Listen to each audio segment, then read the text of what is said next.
제가 다 읽었는데 그냥 넘어가기 너무 아까운 부분이 있어가지고 조금 덧붙이고자 합니다. 유시민의 국가란 무엇인가 중에서 이제 그 6장인데 제 6장은 혁명이냐 개량이냐입니다. 그래서 제목을 들어보면 이제 혁명하면 우리가 당연히 마르크스를 떠올릴 수 있을 것 같아요. 근데 이제 유시민은 그 마르크스의 경제학, 마르크스의 어떤 사상을 공부를 많이 한 사람이니까요. 이렇게 요약을 해요. 마르크스에 따르면 사회혁명은 때가 되어 조건이 무르익으면 반드시 일어난다. 그는 사회혁명의 필요성을 역사 법칙의 형태로 논증했다. 섭씨 0도가 되면 얼음이 녹고 100도가 되면 물이 끓는 것과 같다. 근데 문제는 뭡니까? 실제 역사와 이것이 전혀 달랐다는 거예요. 그러니까 이제 이건 우리도 알고 있는 거죠. 고도로 자본주의가 발달한 곳에서 저절로 혁명이 일어나는 거예요. 물이 끓듯이, 또한 물이 얼듯이 어느 점 녹는 점에 이르면 그렇게 되잖아요. 근데 그렇지가 이제 않았고, 그렇게 이제 자본주의가 고도로 발달한 영국 같은 나라는 계속 자본주의로 있는 거고요. 엄하게 뭡니까? 봉건제, 농민들이 굉장히 많았던 농업국가였던 그 러시아에서, 중국에서 사회주의 혁명이 일어났다라는 거예요. 자, 자본주의를 타도한 사회주의 혁명은 고도로 발전한 산업국가가 아니라 러시아와 중국과 같이 산업발전이 뒤처진 농업국가에서 일어났다. 그 다음이 이제 또 강조돼야 될 부분인데, 동유럽 사회주의 혁명은 사회 내부에서 발생했다기보다는 제2차 세계대전의 포연 속에서 동유럽을 점령한 소련 군대가 강제로 이식한 것이었다. 혁명이 강제로 이식된다. 이 표현 자체도 굉장히 인상적이고요. 북한의 사회주의 혁명 또는 인민민주주의 혁명 역시 마찬가지였다. 혁명이 일어났다는 소문만 돌았을 뿐 정작 그것을 본 사람은 아무도 없었다. 조선민주주의 인민공화국이잖아요.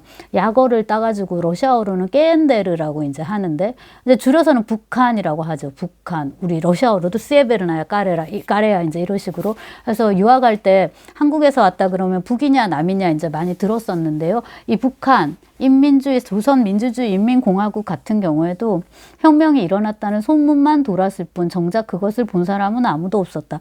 당시에 누가 혁명한 거예요? 누가? 그 다음에 어떤 식으로 이제 혁명이 일어났냔 말이에요. 그래서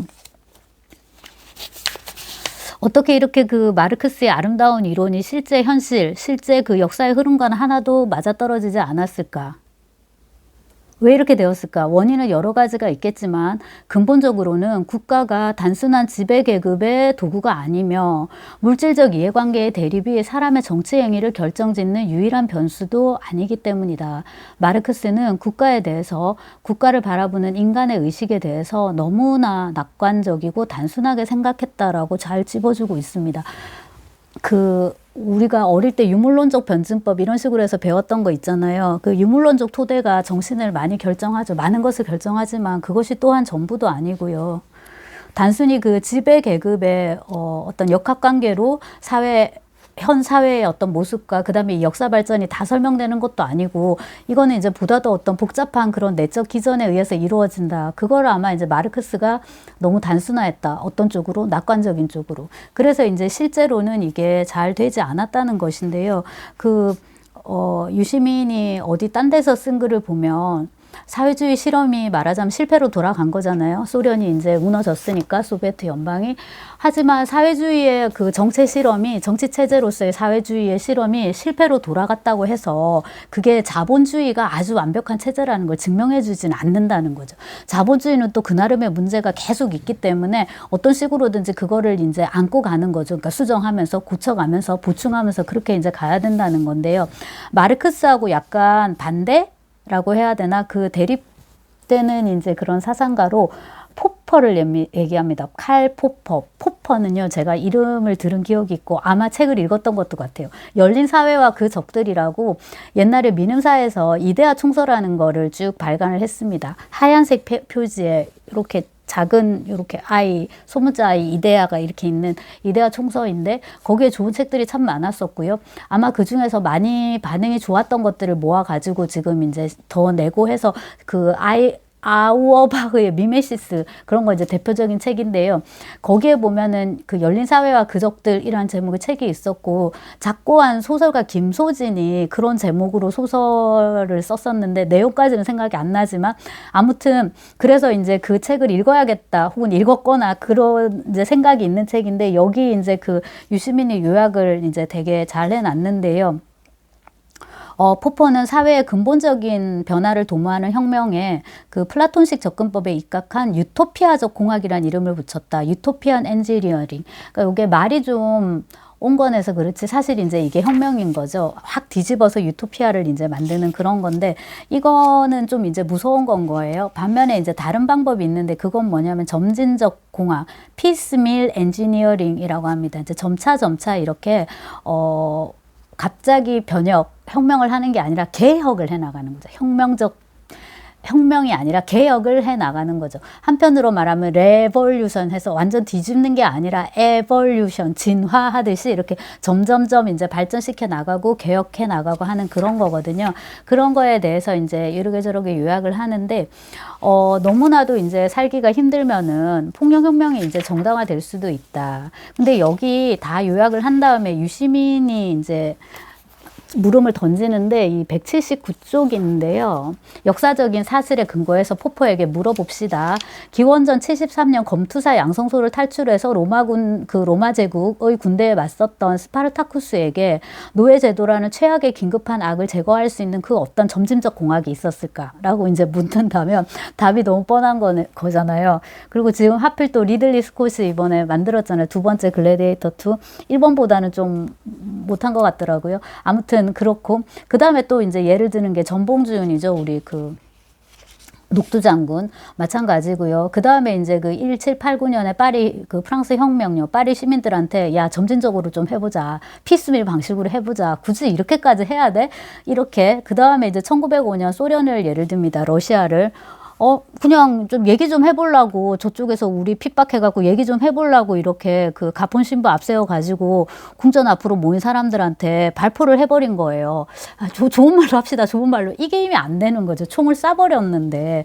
그래서 과연 그것이 우리에게 선택지로 이제 주어지는 것인지, 그러니까 유토피아적 공학과 그 다음에 점진적 공학이라는 게 자, 둘 중에 하나를 선택해봐. 이렇게 선택지로 주어지는 것인지, 아니면 이제 어떤 상황에서는 그거 말고는 도대체 답이 없는 이제 그런 식으로 주어지는지는 이제 물음이고요.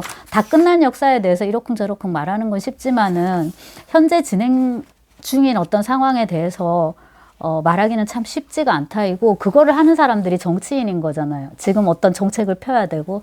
그래서 참 막중한 책임이, 그 높은 자리에 앉을수록 무거운 감투를 쓸수록 참 막중한 책임이 요구되는 자리구나. 뭐 저 같은 사람은 네, 절대로 할 수가 없죠. 일단 잠을 못 자고요.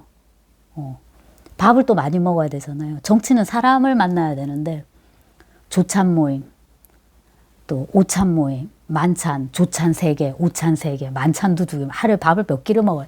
다 사람들하고 같이 혼밥도 안 되고, 표정 관리도 해고, 말 하나하나 조심해야 되고, 그 다음에 이제 자기가 내리는 정책에 그 책임을 져야 되잖아요. 그거에 너무나도 많은 사람들이 관련돼 있으니까 굉장히 힘든 자리라는 생각이 드는데, 그래도 저렇게 정치하겠다는 사람이 많은 거 보면은 좋다고 생각할 수도 있을 것 같습니다.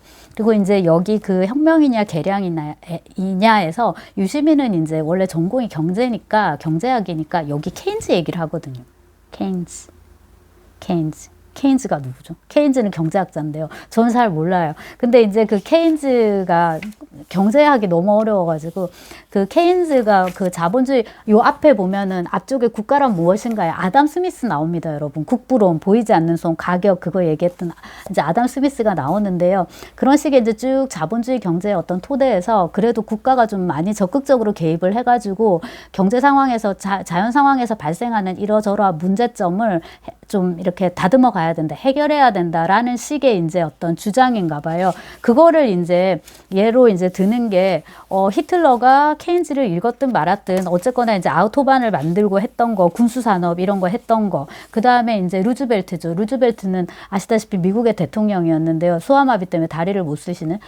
자, 근데 이제 그 루즈벨트 대통령이 1920년대 경제 공황을 뉴딜 정책을 통해서 이제 극복을 했다 하면서 이제 그것들을 쭉 얘기를 하는데, 뭐 농가 소득을 높이기 위해서 보조금 지급하고 농산물 가격 통제하고 학교 병원 짓고 학생들한테 급식 제공하고 테네시 계곡에 뭐 하고 쭉 합니다. 그 다음에 인상적이었던 게 양차 세계대전. 이거 무기 팔아가지고 또 소득을 많이 올리고 이제 이런 것들이죠. 그래서 두 개를 요약을 해요. 아까 제가 마르크스 얘기하고 포퍼 얘기하고 이제 경제적으로는 마르크스와 케인즈가 대립되는 한 쌍인데요. 케인즈 경제학과 마르크스 경제학은 공황의 가능성 또는 필연성을 인정한 것 말고는 아무 공통점이 없다. 그러니까 두 쪽에서 다 공황이 일어날 수 있다고 예언을 한 거네요. 그럴 수밖에 없다라고. 그런데 뭐냐면 마르크스는 그 진단을 토대로 자본주의의 시한부 생명을 선고했지만 케인즈는 자본주의의 영생을 약속했다. 그러니까 니네들은 망할 거야라는 게 이제 마르크스였고, 그러니까 니들은 혹은 그래도 니들은 흥할 거야 였던 거네요. 네. 자, 그 다음에 이제 다음 장이 7장 진보 정치란 무엇인가인데요. 여기서는 이제 저는 모르는 사람입니다. 소스타인 베블런이라는 사람의 내용을 이제 그 사람의 이제 의견을 가지고 와서 쭉 이렇게 짚어가는데요. 그냥 이제 상식적인 차원에서 우리가 넌 보수야? 넌 진보야? 사장님은 뭐예요? 보수 쪽이에요? 이제 이런 거 물어보잖아요. 자, 근데 보수하고 진보는 사실 상대적인 개념이기 때문에 여기 유시민 말대로 하나를 정의하면은 다른 거의 뜻이 어느 정도는 이제 와닿는 그런 게 있죠. 자, 보수는 지금 존재하는 건 다 좋다라는 거예요. 좋은데 굳이 뭐하러 바꿔요? 그냥 이대로 있으면 좋은 거예요. 진보는 뭐예요? 지금 존재하는 모든 것은 다 옳지 않거나 뭔가 조금 석연치 않은 거예요. 그럼 어떻게 해요? 다 바꿔야 되겠죠? 그리고 이제 이거를 한 인간의 생애 주기로 놓고 보면 상대적으로 젊은 애들, 20, 30대들은 진보 쪽에 가까울 거예요. 바꾸고 싶어 할 거고, 뭐 좀 다 구닥다리고 낡아 빠지고 이렇잖아요. 반면에 이제 생애 주기, 그러니까 중년으로 이제 넘어가 버리면 5, 60대는 말할 것도 없죠. 7, 80대 이제 이 정도 되면은 다 뭡니까? 지금 이대로가 좋았고 심지어 뭡니까? 그 옛날이 더 좋았던 거예요. 그래서 유학 시절에 이제 그 중년, 노년 어르신들이 소비에트 때가 너무너무 좋았다고 말하는 것은 소비에트 정치 시스템에 대한 어떤 그 향수라기보다는 젊었던 자기 자신들의 그 인생에 대한 어떤 그 회고, 향수이기가 이제 쉬운 거고, 그 다음에 이제 어머님, 아버님 세대들이 전두환이 정치는 잘했다고 그때 뭐 어쩌고 저쩌고 이제 얘기를 하실 때는 그거를 부정해버리면 자기들의 젊은 날들이 다 무너지는 거잖아요. 그때 자기들 열심히 일했고, 돈 벌어가지고 집도 사고 부동산 투기가 아니라 투자를 해서 집도 더 넓히고 애들도 이렇게 키우고 했는데 그때 다 잘못됐어. 독재야 뭐야 뭐 광주에서 이런 일이 있었어. 뭐 그때는 정말 민주국가도 아니었어. 이렇게 해버리면 이제 그분들의 지난 날들이 다 무너질 수 있으니까 그런 게 좀 있는 것 같아요. 그래서 인간의 어떤 생애 주기로 진보 보수를 또한 이제 나눌 수 있을 것도 같고요. 그 다음에 이제 그 문화권 국가에 따라서 이것이 다른 게 우리는 이제 진보 보수하면은 이게 이제 한국 내전의 그 내전에서 이제 기인을 하는 거잖아요. 진보다 하면 우리는 무조건 좌파로 이렇게 몰아가는 경향이 있고 또 보수다 하면 또 우파 쪽으로 몰아가는 경향이 있고요. 뭐 영국 같으면 계속 또 거기도 다 그런 게 있잖아요. 노동당이 또 있는 거고 계속 휘그당 토리당에서 옛날부터 계속 내려오는 거고 미국도 마찬가지고 공화당하고 민주당이 있고 계속 이제 그런 거잖아요. 두 개가 잘 균형을 이제 이끌고 가야 되는데 이번에 이제 이렇게 돼버려 가지고 한쪽이 너무 전멸하면 어떡하나 하는 사실 불안을 저는 조용히 갖고 있습니다. 네. 저것들은 다 박멸돼야 마땅해라는 물론 생각도 있지만 한쪽이 박멸되면 남아있는 한쪽이 제대로 한다는 보장이 없거든요. 제가 볼 때는 견제하는 게 더 좋은 것 같고요. 아무리 시작할 때는 훌륭한 사람 혹은 훌륭한 집단이라도 견제 세력이 없어지면 우리는 AI가 아니잖아요. AI가 아니고 유기 생명체이기 때문에 시간의 영향을 많이 받거든요. 늙게 돼 있고 그럼 사고도 고루해지고 몸도 아프고 여러 가지 이유에서 그 다음에 이제 의전을 너무 받다 보면은 그게 또 자동화돼서 매너리즘에 빠질 수도 있는 거고 아무튼 새는 좌우로 난다. 옛날에 그 책 이름이었는데 그런 식으로 그 균형이 있어야 되지 않나라는 생각이 들고 그 점에서 이제 이 진보와 보수에 대한 고민도 필요하지 않나 하는 생각을 해봅니다. 되게 재미가 있었고 이 책이 사실 제가 이거를 다시 펼친 이유는 여기 국민교육 헌장 때문입니다, 여러분. 이것은 애국심 챕터에 되어 있어요. 애국심 챕터에 들어가 있는데요. 학교를 가면은 학교에서 이런 거를 다 외우게 했단 말이에요. 국가가 국민을 훈육해야 한다는 발상의 산물인 이 발칙한 헌장의 첫 문장은 다음과 같다. 이거 피이테 얘기하면서 나오는데 피이테가 독일 아이들을 이렇게 교육시켜야 된다. 심지어 아이들이 태어나면 다 완전히 스파르타예요. 불러가지고 국가에서 집단적으로 다 모은 다음에 국가에서 집단적으로 교육을 시키는 게 바람직하다라고 생각을 했던 모양이더라고요. 그거에 이제 한 방식으로 우리도 박정희 그때 그걸 이해할 수 있을 것 같은데 국민교육헌장 발칙한 헌장이라고 이거의 첫 문장은 다음과 같았다. 우리는 민족 중흥의 역사적 사명을 띠고 이 땅에 태어났다. 첫 문장이 이렇습니다. 내가 세상에 나온 목적을 친절하게도 대통령이 정해준 것이다. 민족 중흥이라는 국가의 목표는 곧 나의 개인적 인생 목표가 되어야 했다. 해갖고 이거 우리 다 외우라고 하고 못 외우면 때리고 이제 저도 그 끄트머리에 있던 세대라 오랜만에 국민교육헌장 찾아봤습니다. 내셔널 차트 오브 에듀케이션이네요. 영어는 뭐뭐뭐뭐뭐뭐뭐 기초위원 26명과 심사위원 48명이 초안을 작성하고 1968년 11월 26일 국회 만장일치 여러분 만장일치 이거 너무 불편하지 않나요? 만장일치의 동의에 따라서 박정희 전 대한민국 대통령이 12월 5일 발표한 뚜두두두 헌장이다라고 나오고요. 교과서에 첫머리에 있고 이런데 한번 읽어볼게요. 우리는 민족 중흥의 역사적 사명을 띠고 이 땅에 태어났다. 조상의 빛난 얼을 오늘에 되살려 안으로 자주 독립의 자세를 확립하고 밖으로 인류 공령에 이바지할 때다. 이에 우리의 나아갈 바를 밝혀 교육의 지표로 삼는다. 성실한 마음과 튼튼한 몸으로 학문과 기술을 배우고 익히며 타고난 저마다의 소질을 개발하고 우리의 처지를 약진의 발판으로 삼아 창조의 힘과 개척의 정신을 기른다. 공익과 질서를 앞세우며 능률과 실질을 숭상하고 경애와 신의의 뿌리박은 상부상조의 전통을 이어받아 명랑하고 따뜻한 협동정신을 북돋운다. 우리의 창의와 협력을 바탕으로 나라가 발전하며 나라의 융성이 나의 발전의 근본임을 깨달아 자유와 권리에 따르는 책임과 의무를 다하며 스스로 국가 건설에 참여하고 봉사하는 국민정신을 드높인다. 반공민주 정신에 투철한 애국애족이 우리의 삶의 길이며 자유세계의 이상을 실현하는 기반이다. 길이 후손에 물려줄 영광된 통일조국의 앞날을 내다보며 신념과 긍지를 지닌 극면한 국민으로서 민족의 슬기를 모아 줄기찬 노력으로 새해 역사를 창조하자. 1968년 12월 5일 대통령 박정희. 물론 이제 저는 태어나기도 전에 이게 이제 나왔던 거고, 이제 저는 80년대 학교를 다녔으니까 이거 외운 기억이 있어요. 그리고 저는 굉장히 체제 수능적인 학생이었기 때문에 하라는 거 다 하고 숙제 다 하고 일기 맨날 쓰고 선생님한테 칭찬받고 그리고 이제 워낙에 저는 가난했기 때문에 학교를 가야지 뭐 배울 수 있는 거예요. 학교를 가야지 그림 그리는 것도 배우고 구구단도 배우고 글 읽는 것도 배우고 나중에 이제 미분적분도 배우고 그다음에 이제 고등학교 때는 선생님들이 문제집을 많이 주셨거든요.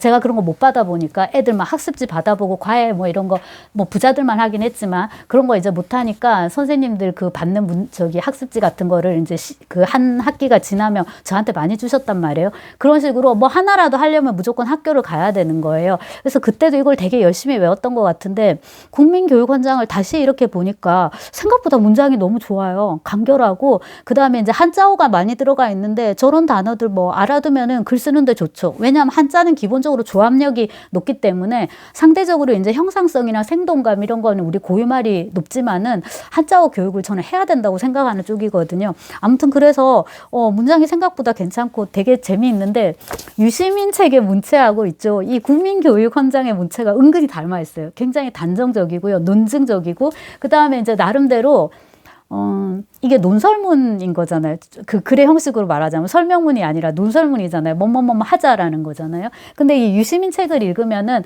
사실의 정리인데도 불구하고 설득당하게 하는 묘한 힘이 있어요. 그러니까 이게 논설적인 문체인 거죠. 그게 은근히 국민교육헌장의 문체하고 닮았다는 게 역대급 아이러니라는 생각이 드네요.